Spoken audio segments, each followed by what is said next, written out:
The Christmas Dinner by Washington Irving. I had finished my toilet, and was loitering with Frank Bracebridge in the library, when we heard a distant thwacking sound, which he informed me was a signal for the serving up of the dinner.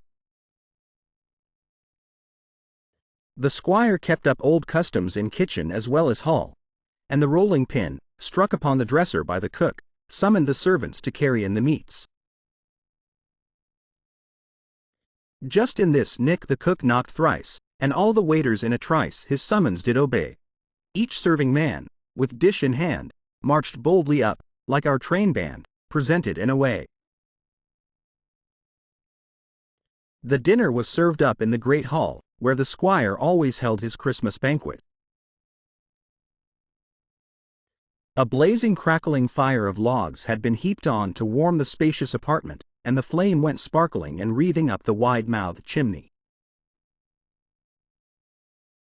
The great picture of the Crusader and his white horse had been profusely decorated with greens for the occasion, and holly and ivy had likewise been wreathed round the helmet and weapons on the opposite wall, which I understood were the arms of the same warrior.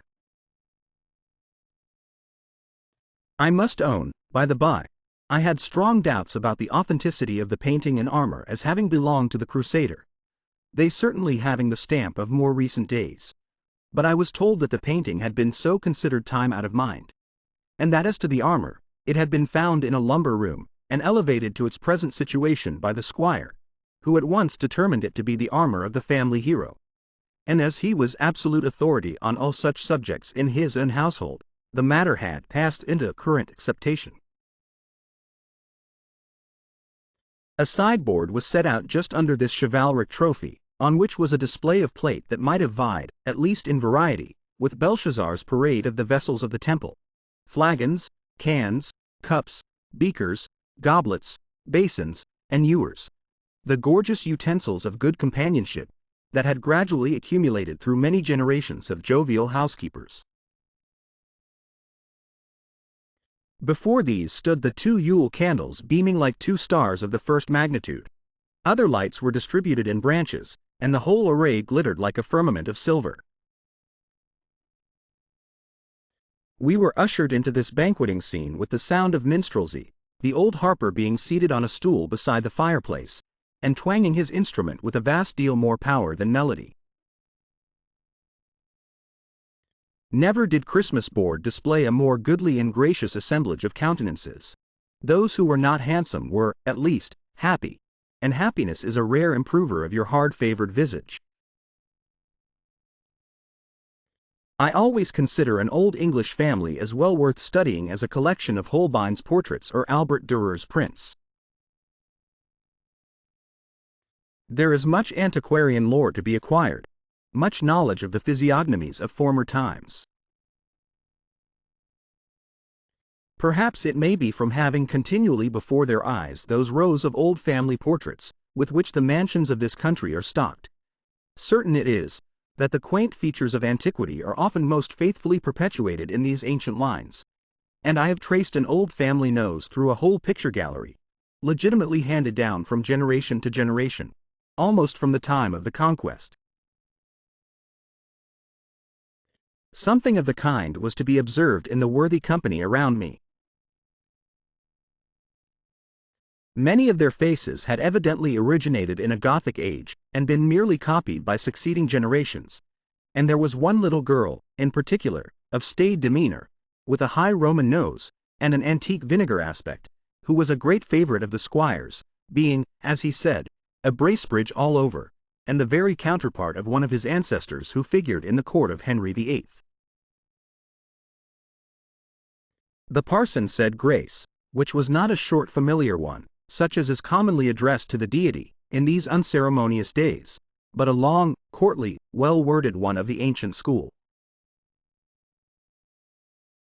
There was now a pause, as if something was expected, when suddenly the butler entered the hall with some degree of bustle. He was attended by a servant on each side with a large wax light, and bore a silver dish, on which was an enormous pig's head decorated with rosemary, with a lemon in its mouth, which was placed with great formality at the head of the table. The moment this pageant made its appearance, The harper struck up a flourish, at the conclusion of which the young Oxonian, on receiving a hint from the squire, gave, with an air of the most comic gravity, an old carol, the first verse of which was as follows: Caput apri defero redens laudes domino. The boar's head in hand bring I, with garlands gay and rosemary.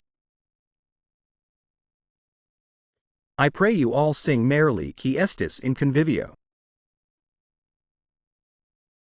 Though prepared to witness many of these little eccentricities, from being apprised of the peculiar hobby of mine host, yet, I confess, the parade with which so odd a dish was introduced somewhat perplexed me, until I gathered from the conversation of the squire and the parson that it was meant to represent the bringing in of the boar's head, a dish formerly served up with much ceremony, and the sound of minstrelsy and song, at great tables on Christmas Day. I like the old custom, said the squire, not merely because it is stately and pleasing in itself, but because it was observed at the College of Oxford, at which I was educated.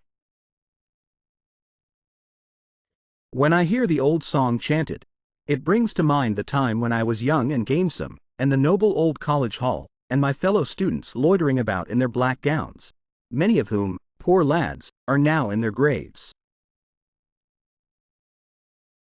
The parson, however, whose mind was not haunted by such associations, and who was always more taken up with the text than the sentiment, objected to the Oxonian's version of the carol, which he affirmed was different from that sung at college.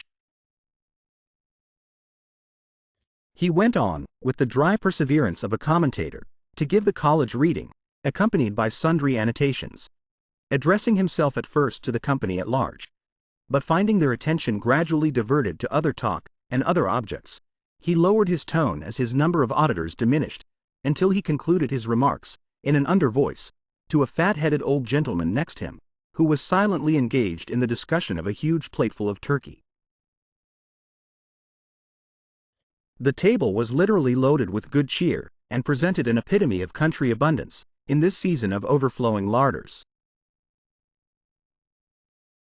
A distinguished post was allotted to ancient sirloin, as mine host termed it, being, as he added, the standard of old English hospitality, and a joint of goodly presence, and full of expectation.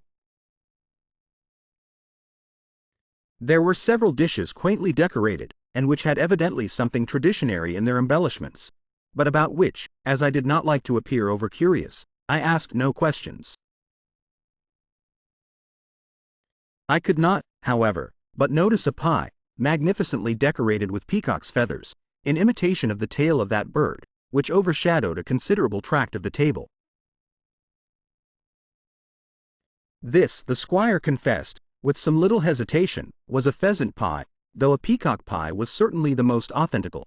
But there had been such a mortality among the peacocks this season, that he could not prevail upon himself to have one killed. It would be tedious, perhaps, to my wiser readers, who may not have that foolish fondness for odd and obsolete things to which I am a little given, were I to mention the other makeshifts of this worthy old humorist, by which he was endeavoring to follow up, though at humble distance, the quaint customs of antiquity. I was pleased, however, to see the respect shown to his whims by his children and relatives, who, indeed, entered readily into the full spirit of them, and seemed all well versed in their parts, having doubtless been present at many a rehearsal. I was amused, too, at the air of profound gravity with which the butler and other servants executed the duties assigned them, however eccentric. They had an old-fashioned look, having, for the most part, been brought up in the household, and grown into keeping with the antiquated mansion, and the humors of its lord, and most probably looked upon all his whimsical regulations as the established laws of honorable housekeeping. When the cloth was removed, the butler brought in a huge silver vessel of rare and curious workmanship, which he placed before the squire. Its appearance was hailed with acclamation, being the wassail bowl, so renowned in Christmas festivity. The contents had been prepared by the squire himself, for it was a beverage in the skillful mixture of which he particularly prided himself, alleging that it was too abstruse and complex for the comprehension of an ordinary servant. It was a potation, indeed, that might well make the heart of a toper leap within him, being composed of the richest and raciest wines, highly spiced and sweetened, with roasted apples bobbing about the surface. The old gentleman's whole countenance beamed with a serene look of indwelling delight, as he stirred this mighty bowl. Having raised it to his lips, with a hearty wish of a Merry Christmas to all present, he sent it brimming round the board, for everyone to follow his example, according to the primitive style, pronouncing it the ancient fountain of good feeling, where all hearts met together. There was much laughing and rallying as the honest emblem of Christmas joviality circulated and was kissed rather coyly by the ladies. When it reached Master Simon, he raised it in both hands, and with the air of a boon companion struck up an old wassail chanson. The brown bowl, the merry brown bowl, as it goes round about fill still, let the world say what it will, and drink your fill all out The deep can, the merry deep can, as thou dost freely quaff sing, fling, be as merry as a king, and sound a lusty laugh Much of the conversation during dinner turned upon family topics, to which I was a stranger. There was, however, a great deal of rallying of Master Simon about some gay widow, with whom he was accused of having a flirtation. This attack was commenced by the ladies, but it was continued throughout the dinner by the fat-headed old gentleman next the parson, with the persevering assiduity of a slow hound, being one of those long-winded jokers, who, though rather dull at starting game, are unrivaled for their talents in hunting it down. At every pause in the general conversation, he renewed his bantering in pretty much the same terms, winking hard at me with both eyes whenever he gave Master Simon what he considered a home thrust. The latter, indeed, seemed fond of being teased on the subject, as old bachelors are apt to be, and he took occasion to inform me, in an undertone, that the lady in question was a prodigiously fine woman, and drove her own curricle. The dinner time passed away in this flow of innocent hilarity, and, though the old hall may have resounded in its time with many a scene of broader rout and revel, yet I doubt whether it ever witnessed more honest and genuine enjoyment. How easy it is for one benevolent being to diffuse pleasure around him, and how truly is a kind heart a fountain of gladness, making everything in its vicinity to freshen into smiles. The joyous disposition of the worthy squire was perfectly contagious. He was happy himself, and disposed to make all the world happy, and the little eccentricities of his humor did but season, in a manner, the sweetness of his philanthropy. When the ladies had retired, the conversation, as usual, became still more animated. Many good things were broached which had been thought of during dinner, but which would not exactly do for a lady's ear, and though I cannot positively affirm that there was much wit uttered, yet I have certainly heard many contests of rare wit produce much less laughter. Wit, after all, is a mighty tart, pungent ingredient, and much too acid for some stomachs. But honest good humor is the oil and wine of a merry meeting, and there is no jovial companionship equal to that where the jokes are rather small, and the laughter abundant. The squire told several long stories of early college pranks and adventures, in some of which the parson had been a sharer, though in looking at the latter, it required some effort of imagination to figure such a little dark anatomy of a man into the perpetrator of a madcap gambol. Indeed, the two college chums presented pictures of what men may be made by their different lots in life. The squire had left the university to live lustily on his paternal domains, in the vigorous enjoyment of prosperity and sunshine, and had flourished on to a hardy and florid old age, whilst the poor parson, on the contrary, had dried and withered away, among dusty tomes, in the silence and shadows of his study. Still there seemed to be a spark of almost extinguished fire, feebly glimmering in the bottom of his soul. And as the squire hinted at a sly story of the parson and a pretty milkmaid, whom they once met on the banks of the Isis, the old gentleman made an alphabet of faces, which, as far as I could decipher his physiognomy, I verily believe was indicative of laughter. Indeed, I have rarely met with an old gentleman who took absolutely offense at the imputed gallantries of his youth. I found the tide of wine and wassail fast gaining on the dry land of sober judgment. The company grew merrier and louder as their jokes grew duller. Master Simon was in as chirping a humor as a grasshopper filled with dew. His old songs grew of a warmer complexion, and he began to talk maudlin about the widow.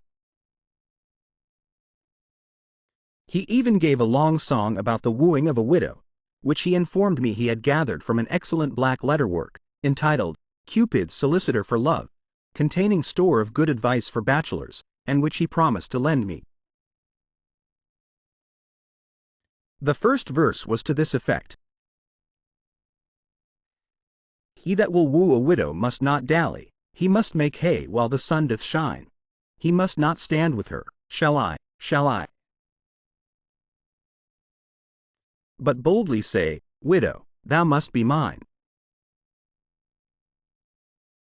This song inspired the fat-headed old gentleman, who made several attempts to tell a rather broad story out of Joe Miller, that was pat to the purpose, but he always stuck in the middle, everybody recollecting the latter part excepting himself. The parson, too, began to show the effects of good cheer, having gradually settled down into a doze, and his wig sitting most suspiciously on one side. Just at this juncture we were summoned to the drawing-room, and, I suspect, at the private instigation of mine host, whose joviality seemed always tempered with a proper love of decorum. After the dinner table was removed, the hall was given up to the younger members of the family, who, prompted to all kind of noisy mirth by the Oxonian and Master Simon, made its old walls ring with their merriment, as they played at romping games. I delight in witnessing the gambols of children, and particularly at this happy holiday season, and could not help stealing out of the drawing-room on hearing one of their peals of laughter. I found them at the game of blind man's buff. Master Simon, who was the leader of their revels, and seemed on all occasions to fulfill the office of that ancient potentate, the Lord of Misrule, was blinded in the midst of the hall. The little beings were as busy about him as the mock fairies about Falstaff, pinching him, plucking at the skirts of his coat, and tickling him with straws. One fine blue-eyed girl of about 13, with her flaxen hair all in beautiful confusion, her frolic face in a glow, her frock half torn off her shoulders, a complete picture of a romp, was the chief tormentor, and from the slyness with which Master Simon avoided the smaller game, and hemmed this wild little nymph in corners, and obliged her to jump shrieking over chairs, I suspected the rogue of being not a whit more blinded than was convenient. When I returned to the drawing-room, I found the company seated round the fire, listening to the parson, who was deeply ensconced in a high-backed oaken chair, the work of some cunning artificer of yore, which had been brought from the library for his particular accommodation. From this venerable piece of furniture, with which his shadowy figure and dark weazen face so admirably accorded, he was dealing forth strange accounts of the popular superstitions and legends of the surrounding country, with which he had become acquainted in the course of his antiquarian researches. I am half inclined to think that the old gentleman was himself somewhat tinctured with superstition, as men are very apt to be who live a recluse and studious life in a sequestered part of the country, and pore over black letter tracts, so often filled with the marvelous and supernatural. He gave us several anecdotes of the fancies of the neighboring peasantry, concerning the effigy of the Crusader which lay on the tomb by the church altar. As it was the only monument of the kind in that part of the country, it had always been regarded with feelings of superstition by the good wives of the village. It was said to get up from the tomb and walk the rounds of the churchyard in stormy nights, particularly when it thundered, and one old woman, whose cottage bordered on the churchyard, had seen it, through the windows of the church, when the moon shone, slowly pacing up and down the aisles. It was the belief that some wrong had been left unredressed by the deceased, or some treasure hidden, which kept the spirit in a state of trouble and restlessness. Some talked of gold and jewels buried in the tomb, over which the spectre kept watch, and there was a story current of a sexton in old times who endeavored to break his way to the coffin at night, but just as he reached it, received a violent blow from the marble hand of the effigy, which stretched him senseless on the pavement. These tales were often laughed at by some of the sturdier among the rustics, yet when night came on, there were many of the stoutest unbelievers that were shy of venturing alone in the footpath that led across the churchyard. From these and other anecdotes that followed, the Crusader appeared to be the favorite hero of ghost stories throughout the vicinity. His picture, which hung up in the hall, was thought by the servants to have something supernatural about it, for they remarked that, in whatever part of the hall you went, the eyes of the warrior were still fixed on you. The old porter's wife, too, at the lodge, who had been born and brought up in the family, and was a great gossip among the maid servants, affirmed that in her young days she had often heard say that on Midsummer Eve, when it is well known all kinds of ghosts, goblins, and fairies become visible and walk abroad, the Crusader used to mount his horse, come down from his picture, ride about the house, down the avenue, and so to the church to visit the tomb, on which occasion the church door most civilly swung open of itself. Not that he needed it, for he rode through closed gates and even stone walls, and had been seen by one of the dairymaids to pass between two bars of the great park gate, making himself as thin as a sheet of paper. All these superstitions, I found, had been very much countenanced by the squire, who, though not superstitious himself, was very fond of seeing others so.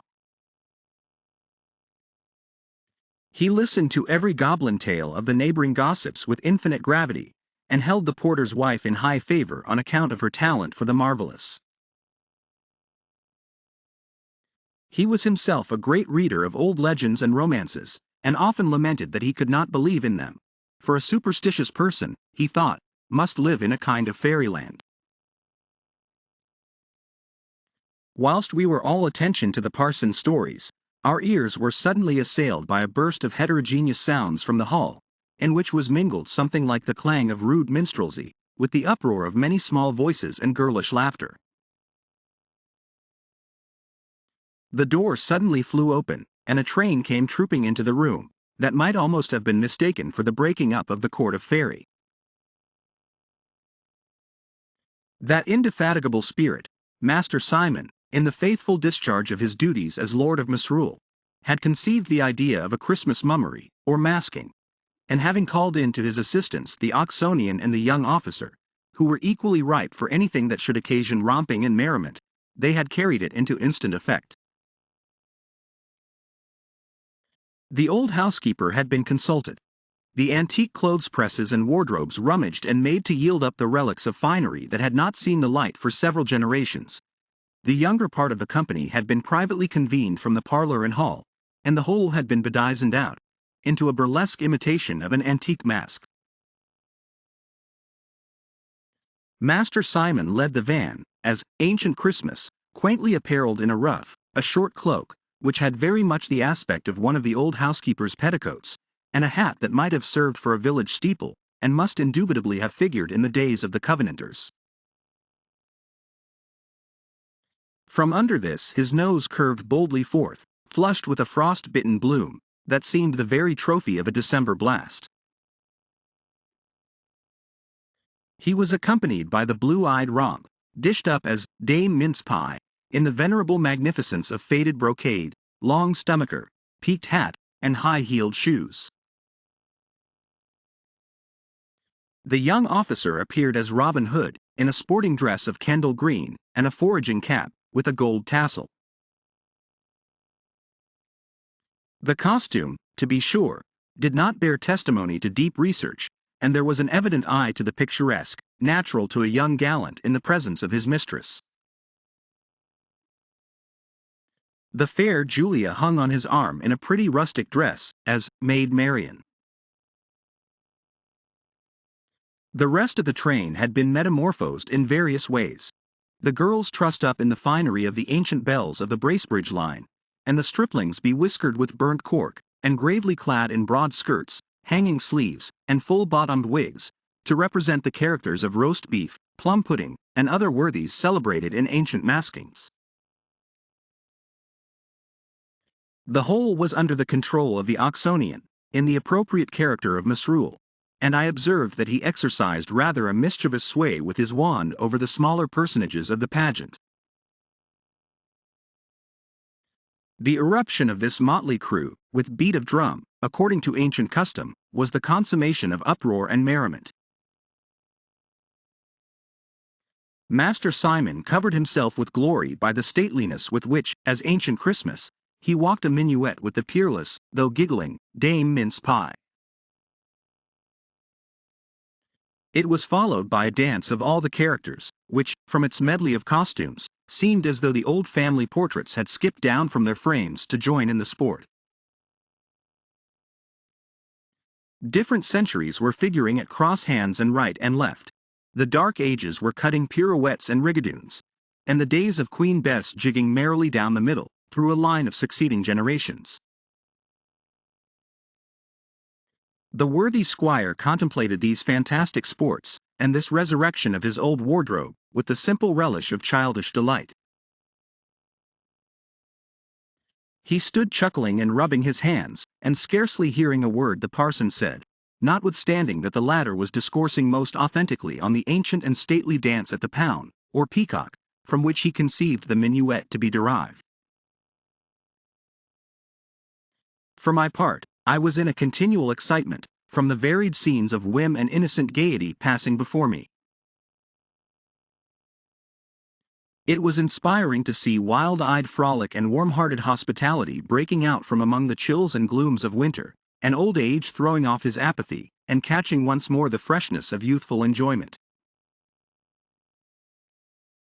I felt also an interest in the scene, from the consideration that these fleeting customs were posting fast into oblivion, and that this was, perhaps, the only family in England in which the whole of them were still punctiliously observed.